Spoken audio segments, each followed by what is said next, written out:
Today's discussion may be simple, but it's about time that we explored it.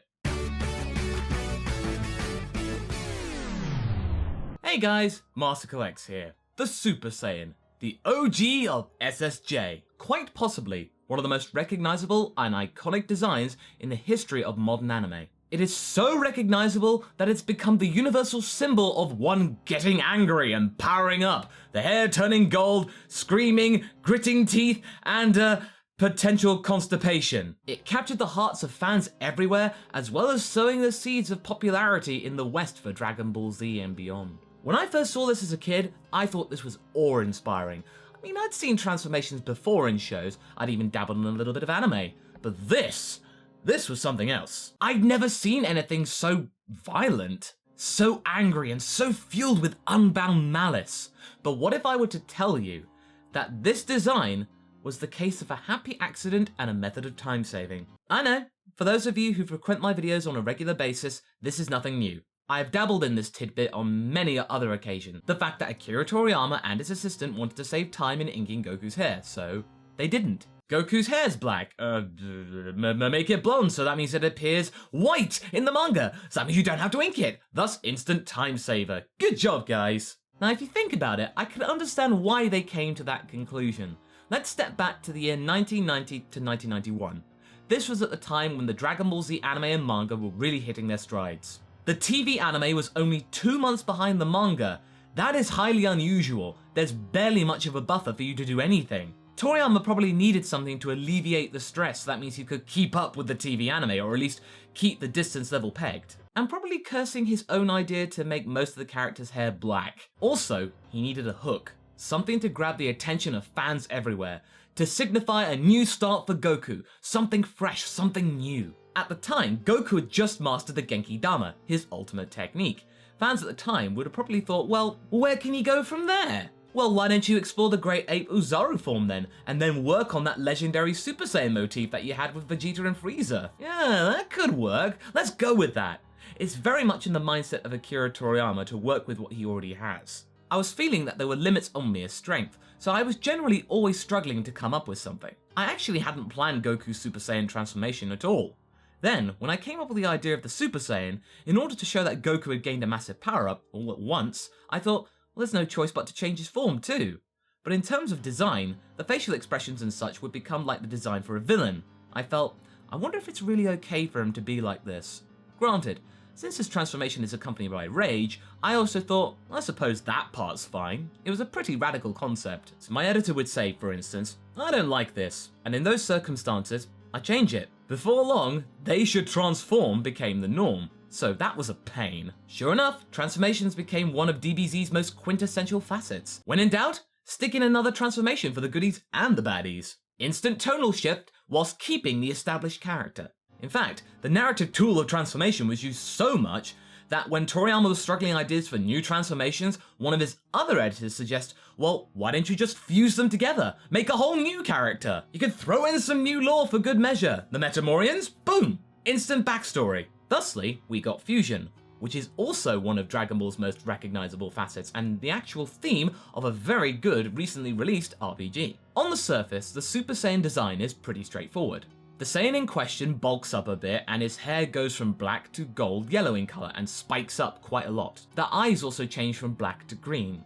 Or is it a kind of teal? I've never been quite sure. Now, one of the issues that I had growing up with Goku as a Super Saiyan is why his eyes changed. His eyes are usually quite round. These are quite angular. Not exactly physically possible. At least when you try to apply humanoid biology to the conundrum. Granted, this could be explained away by saying, oh, this is just a change of mood, and it implies a different kind of character. But luckily for us, Toriyama has a very definite explanation for this. As mentioned in the Super History book of Dragon Ball. With the usual design for his eyes, it was hard to have him look off to one side. It made it hard to tell exactly where he was looking, so I wanted to give him eyes that would make this more clear. His eyes from right after he transforms for the first time and looks up at Frieza. I based those off of Bruce Lee, since that look of his where he glares right at you is paralyzing. That's what I wanted to do in the Frieza arc. Once Goku gave that look, as far as I was concerned, the story arc was over.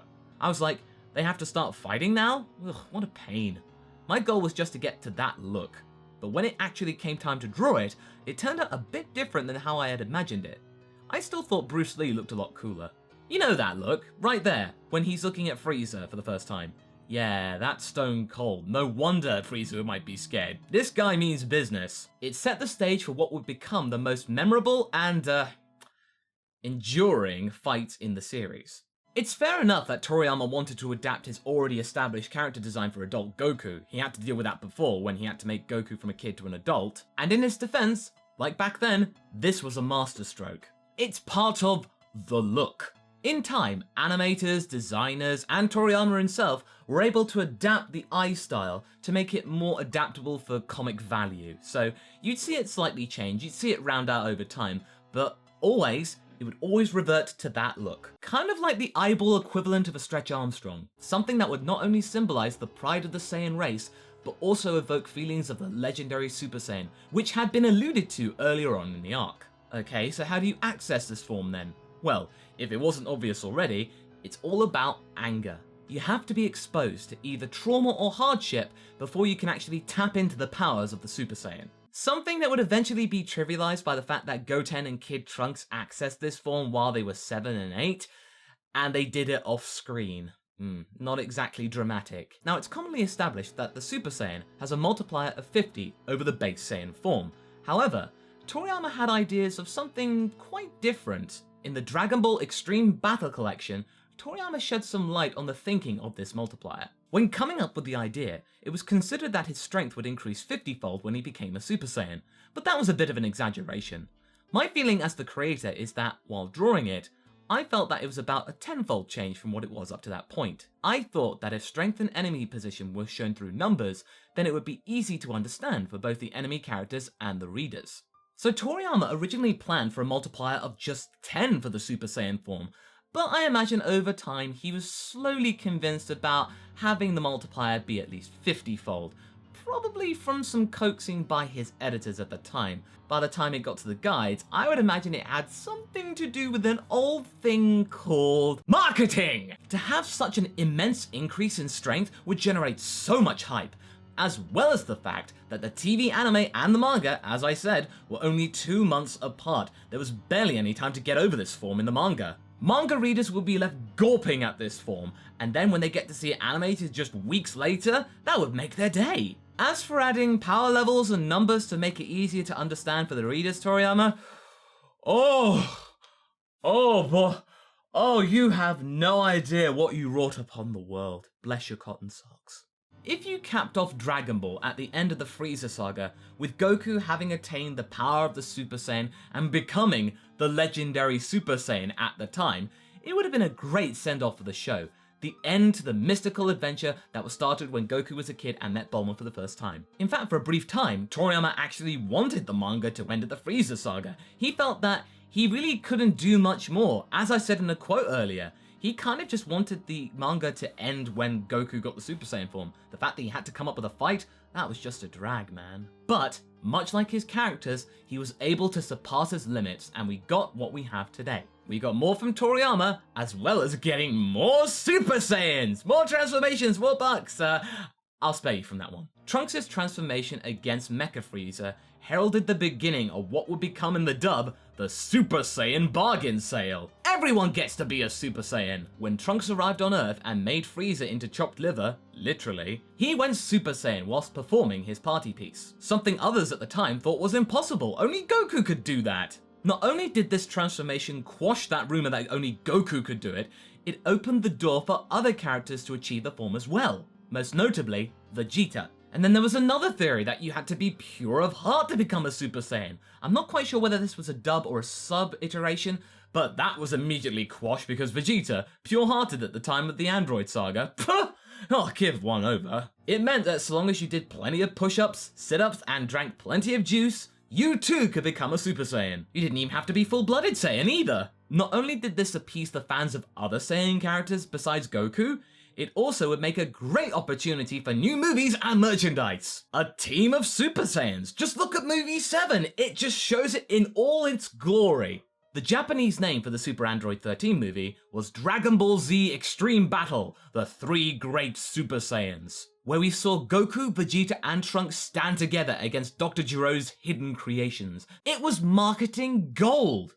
Like their hair. Whatever the case, the Super Saiyan transformation has become one of the cornerstones of modern anime, despite its origins being relatively uninspired and lacking in scope. It was a corner-cutting measure, and honestly, I love that. It's one of my favourite anecdotes of Toriyama's. It encapsulates his wholly unique method of storytelling. You got a problem? Just write around it, make something new. Something that would save me some time, thank God. It also looks really cool. The transformation not only opened the door for other characters to get transformations, but also the villains. They could counter the March of the Super Saiyan with their own collection of weird and wacky and powerful transformations, which gave them too a more intimidating and menacing aura.